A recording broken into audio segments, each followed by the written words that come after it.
Bonjour Monsieur le maire. Bonjour.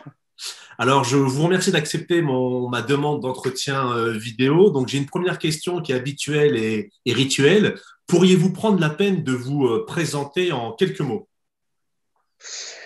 Je suis Olivier Bianchi, je suis donc à la fois le maire de la ville de Clermont-Ferrand et le président de la métropole Clermont-Auvergne.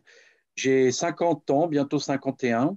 J'ai fait des études de droit et de sciences politiques jusqu'en une thèse non terminée, donc ça c'est le drame de ma vie. J'ai un fils qui a 16 ans, et donc voilà, je suis engagé pleinement dans ce mandat depuis maintenant 2 ans, après avoir été longtemps un adjoint à la culture, euh, prenant beaucoup de plaisir à s'occuper des politiques publiques culturelles. Alors, j'ai vu que nous avons même une affinité commune. Nous pourrions même parler de passion, c'est l'histoire. Alors j'ai une question qui est à la fois très simple et très compliquée. J'aimerais savoir pourquoi vous appréciez autant cette discipline. Euh, c'est quelque chose de très profond, très obscur, parce qu'en réalité, bon, chez moi, il y avait des livres, quelques livres d'histoire, notamment souvent les livres sur les rois de France, les Decaux, les Castello, les Gaxot, voilà, qui étaient des historiens bon, qui font aujourd'hui discussion. Et moi, dès l'âge de 13, 14 ans, je suis tombé dans ces ouvrages, et j'ai adoré l'histoire, j'ai adoré essayer de comprendre comment on vivait avant. J'ai été pris d'une passion dévorante au point qu'on m'a abonné, c'était mon cadeau à 14 ans à Historia. J'ai changé ensuite de crèmerie à 17 ans, 18 ans pour l'histoire. Et à 51 ans, je suis toujours abonné, j'ai jamais loupé un numéro de cette revue. Et donc, du coup, j'ai commencé à lire progressivement. Arrivé en fac, à l'école, c'était plutôt une de mes très bonnes matières. J'ai adoré ça. J'ai même choisi mon bac pour celui qui avait le plus gros coefficient en histoire. Et j'aurais pu aller en fac d'histoire, mais en réalité, j'ai voulu faire de la science politique. Je suis allé en droit, où j'avais pris d'ailleurs histoire du droit en option. J'ai mené mes études, mais comme j'étais en colocation, pour tout vous dire, avec un étudiant en histoire, qui est devenu enseignant d'ailleurs, je suivais ses bibliographies avec avidité. Et là, je me suis mis à lire des livres qui ont été pour moi assez constitutifs d'une passion, c'est-à-dire Les sorcières de Muchenblé, le fromage et les vers de Ginsburg, voilà, des livres comme ça. Et puis en droit, beaucoup en sciences politiques, Horry, Vinocq, Azéma.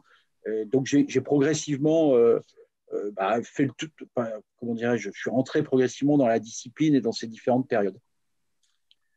Alors, je sais.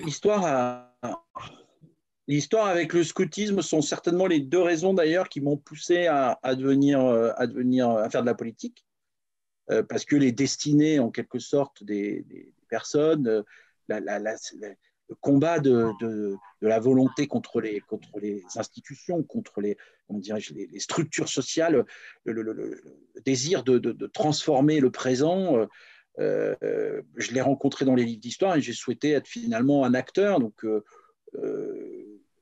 c'était pas conscientisé comme ça, mais je pense que c'est ce qui m'a poussé aussi à faire de la politique. Alors, alors, j'ai bien compris votre parcours, mais alors justement par rapport à cette volonté de comprendre le passé et d'interagir sur le présent, est-ce qu'on peut dire ou ne pas dire que l'histoire de France et l'histoire en général, est-ce qu'elles sont bien enseignées dans nos écoles, ces deux disciplines? Vous savez, l'histoire, elle a eu plusieurs périodes dans la forme d'enseignement. La Troisième République en a fait un outil avec le roman national de construction finalement d'une identité. Est-ce que les valeurs qui étaient enseignées, c'était des valeurs qui constituaient un groupe? Est-ce qu'elles étaient du point de vue de la qualité de la science historique, comment dirais-je, aussi forte? Donc moi, je n'idéalise pas des temps. Je constate aujourd'hui qu'on a un recul de l'histoire événementielle, de l'histoire bataille, de l'histoire des individus. C'est certainement le produit de l'école des annales. Et puis ensuite des réflexions autour de l'histoire culturelle. Euh, je ne sais pas si elle est moins bien enseignée. Je pense que les enseignants sont toujours des gens passionnés qui transmettent. Je pense aussi qu'aujourd'hui, face à la multitude de solutions, de sollicitations, face aussi aux spécialisations qui se mettent de plus en plus tôt en place.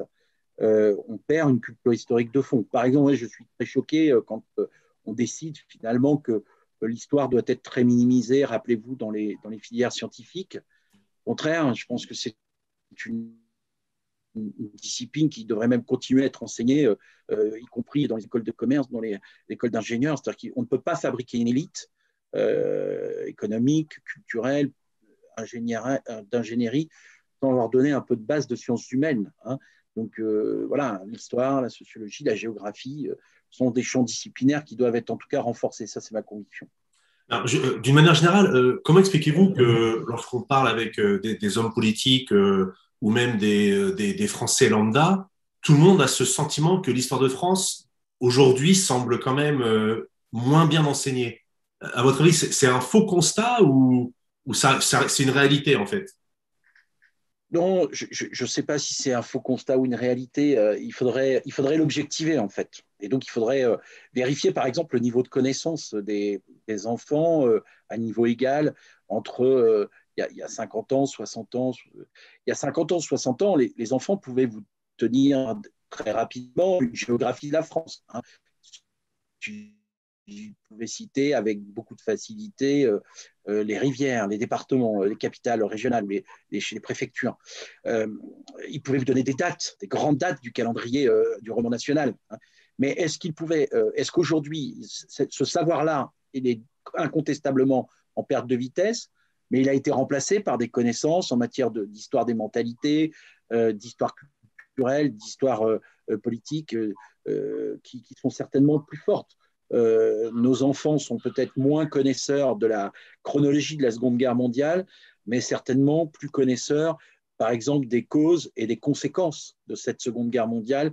Voilà, donc un peu à l'image de ce que vous voyez, de ce qu'on retrouve dans le mémorial de Caen, pour rester sur cette période, qui est même les outils muséographiques ont pris ce tournant-là, d'être plus dans l'explicitation que dans des repères chronologiques ou géographiques. Donc, c'est certainement un changement. Est-ce que c'est mieux ou pas? À titre personnel, je ne sais pas. Il faudra voir ce que ces générations feront de ces connaissances. En fait. Par ailleurs, je suis favorable, je le redis, à ce qu'il y ait plus d'histoire dans des formations et que ça ne soit pas une structure qui soit rabioté au primaire, soit disparaissant au supérieur. Je pense ça fait partie du socle des humanités qu'il faut préserver. Oui, c'est vrai ce que vous dites que malheureusement les littéraires font plus trop de sciences et les scientifiques font plus trop de sciences humaines au sens large du terme.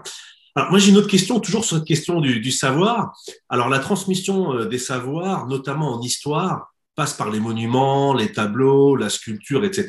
Et également par l'écrit. Hein. Vous êtes un grand lecteur, comme je le sais. Or, les jeunes générations lisent beaucoup moins de livres et on pourrait même appliquer ce constat, cette réalité, aux générations plus anciennes. Est-ce que vous avez un mot à dire là-dessus? Oui, d'évidence, puisque d'ailleurs on vient d'avoir des chiffres, je le dis parce que c'est la grande surprise du nombre d'achats de livres pendant le confinement, hein, pendant cette année 2021, 2020-2021, et en réalité les chiffres ont continué à baisser. Après tout le discours sur la lecture, sur l'essentialité du livre, sur le combat pour l'ouverture des librairies, le constat amer, c'est que l'achat de livres et la consommation de livres continuent à baisser, y compris dans cette année. Donc voilà, c'est un peu contre-intuitif, mais ça n'a pas fonctionné. Donc il y a indubitablement une baisse de la consommation de la lecture chez les Français, toute génération d'ailleurs, hein. Donc ce n'est pas simplement la jeunesse. Par contre, ce qui se passe, et là l'histoire est très forte, c'est que les lectures changent de support ou changent de modèle. Par exemple, la BD chez les jeunes peut être plus lue que l'ouvrage. Les beaux livres avec plus d'images renvoient plus à une culture du numérique, etc. Et donc, il y a très clairement, regardez par exemple le foisonnement, l'effervescence en matière de BD historique, de très grande qualité, à la fois sur les scénarios, à la fois sur les dessins et les illustrations. Et ça envahit complètement. Et vous savez que la BD, par exemple, avec le polar, c'est les deux plus grands, avec la jeunesse d'ailleurs, les livres jeunesse, c'est les trois plus grands de vente en édition. Donc, moi, je fais le pari incontestablement, on lit moins, on lit autrement ou on lit autre chose. Les jeunes, certainement, sont plus à travers le média de leur écran. Enfin, ils lisent quand même. Et donc, ce qu'il faut, par contre, c'est que les connaissances, le savoir et l'histoire, puisque c'est le sujet de notre entretien, viennent envahir, en quelque sorte, saisissent ces nouveaux supports pour donner le contenu que, par ailleurs, des gens comme vous et moi, nous préférons dans nos livres avec la gestuelle, le toucher, l'odeur, etc. Ce qui s'est passé en matière de BD historique est un bon point et montre qu'il y a de l'espoir. Tout à fait, parce que moi j'ai découvert des BD historiques chez certains éditeurs sur des grands personnages de l'histoire, sur des rois de France. Et c'est vrai qu'en termes de dessin, c'est très beau. Et en termes de scénario, c'est vraiment, c'est très bien. C'est-à-dire que c'est pas du tout romancé. Ils arrivent à nous faire transmettre une biographie ou des éléments biographiques d'un grand personnage en 40, 50 pages. Et vous, à titre personnel, est-ce que vous êtes quand même on a un de temps parcours, à vous savez, autre. on a un... Ah oui, est-ce que de Non, temps non, à je autre. disais, vous savez, on a un parcours de lecteur, en fait. Oui. On a un parcours de lecteur. Moi, j'ai commencé avec l'Histoire de France en bande dessinée quand j'étais gamin, avec ces fameux livres La vie quotidienne. Et puis après, on lit des livres. Et donc, vous voyez, je pense qu'il faut aussi encourager le parcours de lecteur. Alors justement, et vous-même, est-ce que vous êtes un petit peu friand de lecture numérique ou c'est 100% papier? Je dois avouer que j'ai tenté, puisque j'ai même acheté une tablette pour réduire le nombre de livres qui envahissent l'espace familial. Et je suis structurellement, comment dirais-je, j'ai du mal alors, les tablettes de lecture sont bien, mais moi, je reste un fou de livres et j'aime cette sensation, j'aime découvrir, l'ouvrir, arriver à commencer à le casser. Quand je dis casser, je suis très précautionneux, mais en tout cas, voir qu'il a été lu, quoi. Et donc, j'ai besoin de l'objet. Donc, je suis pas un très bon élève de ce point de vue-là. Nous avons un point commun parce que moi aussi, les livres numériques, c'est négatif. Alors là, on va changer de sujet, on va plutôt s'intéresser entre guillemets aux polémiques. J'aimerais avoir votre avis en tant que citoyen, en tant que maire.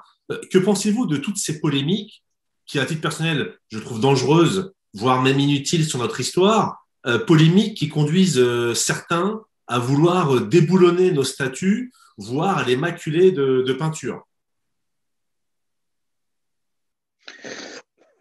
C'est terrible parce que je crois que c'est assez illustratif d'une société qui ne sait plus débattre, qui ne sait plus penser la complexité, qui essaye de nous renvoyer finalement dans des camps, pardon, lapsus révélateur, dans des camps qui seraient irréconciliables et du coup qui empêchent de réfléchir de façon posée, intellectuelle, sans émotion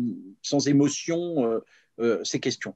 Pour être très clair, je considère que il faut que la recherche creuse et évidemment fasse un travail d'historien, pour le coup, de chercheur sur les parts d'ombre de notre histoire, mais nous ne pouvons pas faire d'anachronisme, nous ne pouvons pas penser la vie de ces personnes et de ces personnages ou de ces périodes avec les critères moraux, mentaux de notre contemporanéité. Ce n'est pas possible. D'ailleurs, le livre de Thierry Lenz que je viens de terminer pour Napoléon, puisque c'est une des grandes polémiques du moment, je pense qu'en fait, il explique très bien que tout ça est basé sur l'anachronisme en réalité.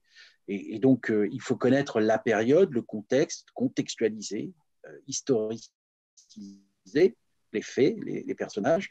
Donc ça, c'est le travail des historiens. Donc moi, tant mieux si ça nous permet que les chercheurs nous apportent une meilleure connaissance des choses, mais en aucun cas, la polémique politique doit s'en emparer. Et de ce point de vue-là, sur la question des statuts, il faut lire moi, je viens de terminer il y a un mois le livre de Jacqueline Alouette. Alors, parce que Jacqueline Alouette avait été enseignante à l'université de Clermont et elle a écrit un livre qui s'appelle Les statuts de la discorde, où je trouve qu'elle propose finalement une très bonne solution. Il ne faut pas déboulonner les statuts, il ne faut pas les maculer.